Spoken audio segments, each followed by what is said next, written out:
Vocabulary, అది పదజాలం. మరి ఈ పదజాలానికి సంబంధించి తెలంగాణ పాఠ్యపుస్తకాలలో ఉన్నటువంటి పదజాలం మాత్రమే చూసుకోవాలన్నా, ఇంకేమైనా డిక్షనరీలు కొనుక్కొచ్చుకోవాలన్నా అంటే అవసరం లేదు. తెలంగాణ పాఠ్యాంశాల నుంచి, తెలంగాణ పాఠ్యపుస్తకాల నుంచి బయట నుంచి అడగడు అసలు. అక్కడనే దానిలో నుంచే ప్రశ్నలు అనేటువంటి వస్తాయి.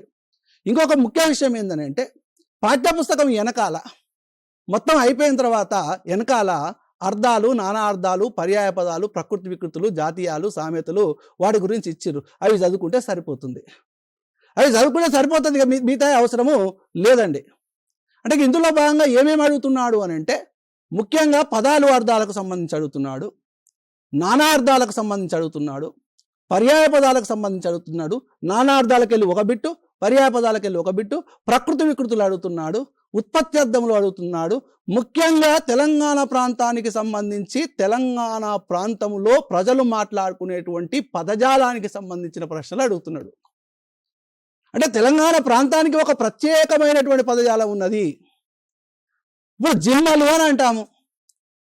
జిమ్మలు అంటే చేపలను జిమ్మలని అంటారు. తంతెలు, మెట్లను తంతెలు అని అంటాము. ఇప్పుడు పుడా అంటాం. పుడా అంటే ప్యాకెట్ ఉంటుంది చూసినావా, అరే కారపూడ పట్టుకరా పోరా అని అంటాం చూసినా, ఆ ప్యాకెట్ని పుడా అని అంటాము. ఇట్లాంటి పదాలు ఏమైనా ఒకసారి టెట్లో అడిగిండు. అర్రా అంటే ఏందని అన్నాడు. గదిని అర్రా అంటాం. ఇప్పుడు మనము పైకప్పును మిద్దె అని అంటాం. ఇట్లాంటి పదాల మీద ప్రశ్నలు వస్తున్నాయి.